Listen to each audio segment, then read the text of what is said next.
If you've been chasing symptoms across 5 different specialists, a dermatologist for your skin, a psychiatrist for your anxiety, an endocrinologist for your hormones, an allergist for the foods you suddenly can't tolerate, and a primary care doctor who keeps telling you everything looks fine, I made this episode just for you. In this conversation, I'm going to connect the symptoms that almost no one is connecting and walk you through why your gut lining may be at the center of a story you didn't realize your body was telling. By the end of our time together, you'll have a brand new lens for symptoms you've been blaming on stress, hormones, age, or genetics, and one quiet shift you can begin this week before you spend another dollar or another ounce of hope on the wrong thing. If you're tired of chasing symptoms, drowning in conflicting health advice, and wondering why nothing seems to be working, but want to find the root causes of your symptoms and a clear, faith-based path forward, you're in the right place. Hi, I'm Sarah Phillipe, wife, former registered nurse, and root cause practitioner. After years of chronic illness and unanswered questions, I discovered how to find the root causes of my symptoms and heal from the root while staying rooted in Christ. If you're ready to stop guessing, understand what's really causing your symptoms, and pursue healing while keeping Christ at the center, grab your coffee and let's get started.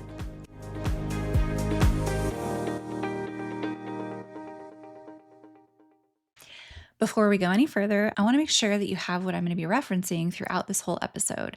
It's my free toxic load assessment, and it's the same starting point I walk my one-on-one clients through. It'll show you which of your foundations is most overwhelmed right now, including your gut, so that you can stop guessing and start in the right place. So grab it at sarahphillipe.com or through the link in the show notes. And if today's episode names something you've been feeling for a long time, would you do me a favor? Hit follow so the rest of the season lands in your feed automatically, and share this one with a friend who's been told her labs are normal while her body keeps telling her they're not. I want to tell you about a woman. I'll call her Hannah. Hannah is in her late 30s, and she came to me because she had what she called a little anxiety. But the truth was, she'd been white knuckling her way through panic at red lights, in church pews, in the school pickup line. She also had eczema on the back of her hands that had migrated all the way up her arms over the last couple of years. She developed sensitivities to gluten, dairy, eggs, and most recently, almonds. Her sleep wasn't very deep. Her cycles kept getting heavier. And every time she ate, she felt like this tightness in her chest that she couldn't explain. Hannah had been to a dermatologist for eczema, an allergist for the food reactions, a psychiatrist for the anxiety, a gynecologist for the cycle changes, and her primary care for the sleep. 5 different doctors, 5 different prescriptions, and none of them asked her about her gut.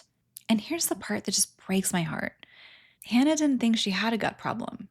She wasn't bloated. She wasn't constipated. She had a bowel movement every day. As far as she knew, her gut was the one thing in her body that was actually working. I'm telling you Hannah's story because there's a very good chance you are Hannah. And if you are, I don't want you to spend one more year chasing the symptoms instead of the source. Here's the first thing I need you to hear. In functional medicine, we have a saying, all disease begins in the gut. Hippocrates said it more than 2,000 years ago. And the longer I practice, the more right I think he was. But here's the problem. When most women picture a gut problem, they picture obvious gut symptoms, bloating, cramping, diarrhea, constipation, heartburn, right?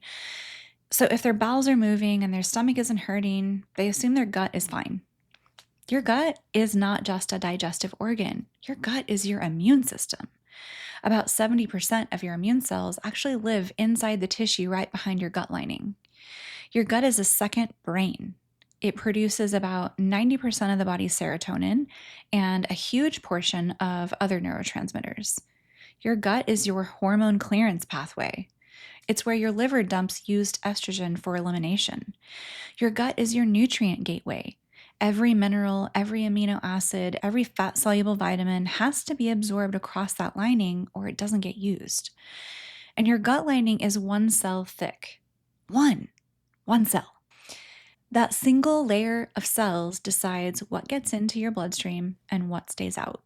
When that one cell lining gets damaged, And we'll talk about how that happens. Things that were supposed to stay out start slipping through. Undigested food particles, bacterial fragments, toxins. Your immune system, which lives right behind that gut lining, sees these things in the bloodstream and does exactly what it was designed to do. It sounds the alarm, and that alarm doesn't show up as a stomachache. It shows up as the symptoms that no one's connecting. Let me walk you through the symptom list I wish every woman had taped to her mirror. None of these are gut symptoms in the way that most women think of gut symptoms. All of them can be, and often are, coming from a compromised gut lining. Anxiety that shows up out of nowhere, especially anxiety that's worse after eating, worse first thing in the morning, or that feels physical before it feels emotional. When your gut lining is leaky, inflammatory signals reach the brain and activate the same circuits as fear. Skin issues, eczema, psoriasis, rosacea, perioral dermatitis, chronic acne in your 30s or 40s, hives that come and go. Your skin is the largest organ of elimination, and when your gut can't keep inflammation contained, your skin starts trying to do the job. Food sensitivities that keep multiplying. You used to be able to eat anything. Then it was gluten, then dairy, then eggs, then nightshades. The pattern of an ever-shrinking food list almost always points to a leaky gut, not to the foods themselves being the enemy. Brain fog and memory issues. The inability to find words. Walking into a room and forgetting why. Reading the same paragraph 3 times. Inflammation from the gut crosses the blood-brain barrier and slows everything down up there. Joint pain that has no explanation. Stiffness in the morning. Hands that ache. Knees that flare up after certain meals. This is your immune system reacting to particles that should never have been in your bloodstream. Hormonal symptoms that don't respond to hormonal protocols. Heavy cycles, painful periods, worsening PMS, perimenopause that feels brutal. If your gut isn't clearing used estrogen, it gets reabsorbed and recirculated. Mood swings, irritability, depression that you can't think your way out of. With most of your neurotransmitters being made in the gut, a wounded lining means a wounded mood. Autoimmune conditions, Hashimoto's, lupus, rheumatoid arthritis, psoriasis, celiac. The current research is clear. Leaky gut is one of the 3 required conditions for autoimmunity to develop. Genetics, a trigger, and leaky gut. Chronic fatigue that no amount of sleep fixes. If your gut isn't absorbing nutrients and your cells aren't getting what they need, your energy is going to suffer no matter how early you go to bed. If you just heard yourself in 3 or more of those, I want you to take a deep breath. You are not crazy. You are not making it up. It's not all in your head. You are not just stressed.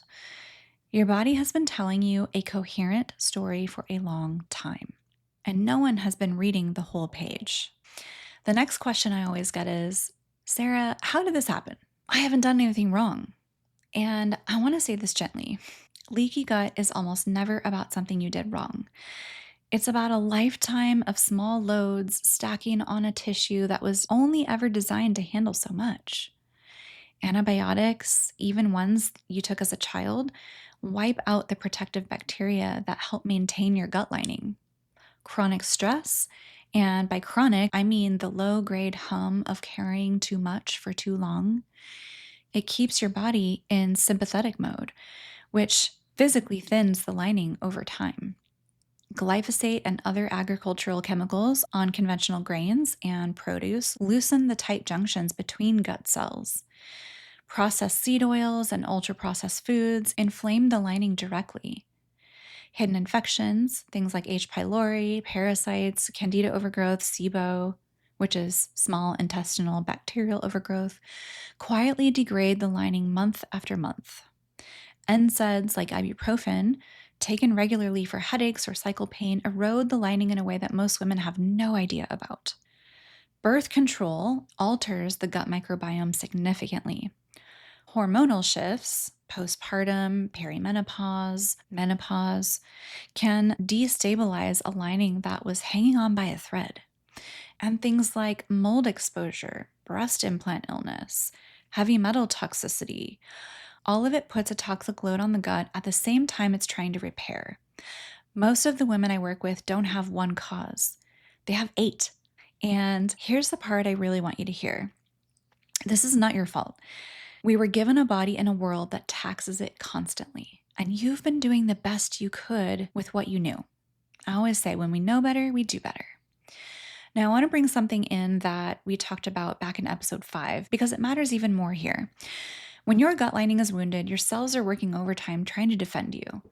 The cells lining your gut are some of the most metabolically active cells in your whole body. They completely replace themselves every 3 to 5 days. That kind of regeneration takes an enormous amount of energy. And here is where the canary in the coal mine comes in. The tiny engines inside every one of your cells, your mitochondria, are the ones making that energy. When the gut is under chronic attack from infections, toxins, stress, and inflammation, your mitochondria do exactly what they were designed to do. They downshift. They go into protection mode. They stop making energy at full capacity because the cell has decided it's not safe to do so. That's why the woman who's doing every gut protocol on Instagram, the bone broth, the L-glutamine, the collagen, the slippery elm, the probiotics, is still not healing. Her cells don't have the energy to use what she's giving them. And no protocol on earth can override what a cell has decided it is not safe to repair yet. The work is to remove the load so that they can come back online on their own. That's why we always start with drainage, nervous system, reducing the toxic load before we ever expect a gut to heal. I want to tell you a piece of my own story here because for years, I was Hannah. I had skin issues, I blamed on hormones. I had anxiety, I blamed on taking on too much and being overstimulated. I had a food list that kept growing shorter and shorter. I had brain fog that I blamed on working night shift. I had heavy cycles I blamed on genetics. I had fatigue I blamed on being a busy woman in her 30s and working night shift. Not one of those doctors I saw asked me about my gut. And honestly, neither did I, because I thought my gut was fine. I went to the bathroom every day. I wasn't bloated all the time. I assumed that the part of my body that wasn't loudly complaining was the part that wasn't a problem. It wasn't until I started supporting drainage, calming my nervous system, and finally looking at the lining of my gut that the symptoms I had been chasing in 5 different specialists' offices started to quietly, one by one, walk out of my life. My skin cleared up, the food list started to grow again, the anxiety softened, the brain fog lifted, the cycles regulated. Not because I found the magic supplement, but because I finally addressed the room they were all coming from. There's a passage in Mark 7 where Jesus tells his disciples that it is not what goes into a person from the outside that defiles them, but what comes out of the heart. He was talking about the religious leaders of his day who were obsessed with external rule keeping while their hearts were poisoned with judgment, pride, and fear. I think about that passage a lot when I think about leaky gut because we live in a culture that has trained women to obsess over what they're putting into their mouths. Every food rule, every clean ingredient list, every supplement stack, while the deeper question goes unasked. What is your body actually able to keep in? And what is it leaking out? What is your spirit able to hold? And what is it leaking out? You can be eating the cleanest diet in the world, and if your gut lining is wounded, you are still inflamed. You can be saying all the right things, and if your heart is wounded, you are still suffering.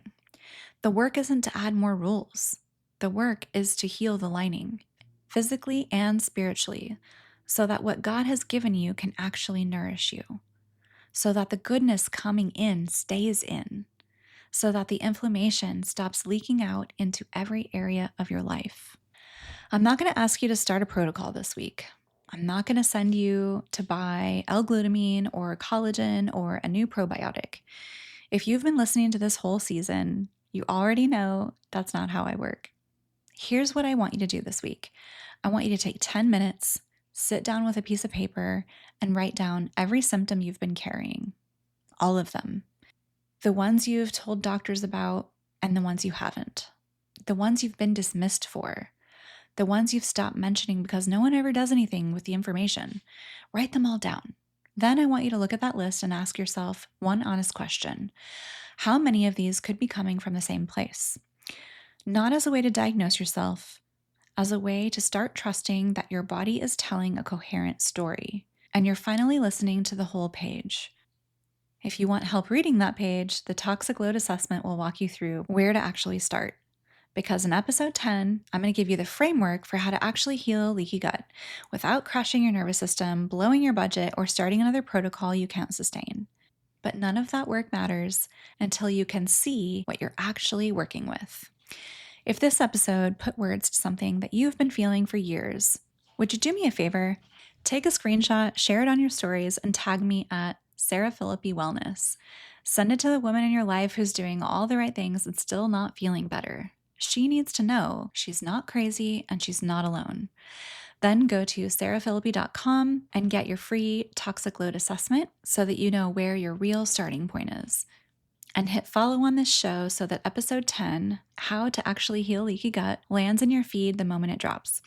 We're going to take everything we just learned and turn it into a path you can actually walk.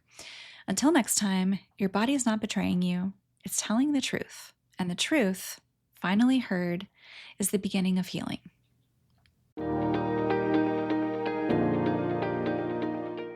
Thanks for spending part of your day with me. If today's episode encouraged you, would you share it with another woman who feels overwhelmed by conflicting health advice and is looking for a faith-based path forward? And if you haven't already, would you please leave a review? It helps more women find the show and encourages me to know that these conversations are making a difference. Now go enjoy your coffee, spend some time with Jesus, and remember, you don't have to figure it all out today. Just take the next faithful step.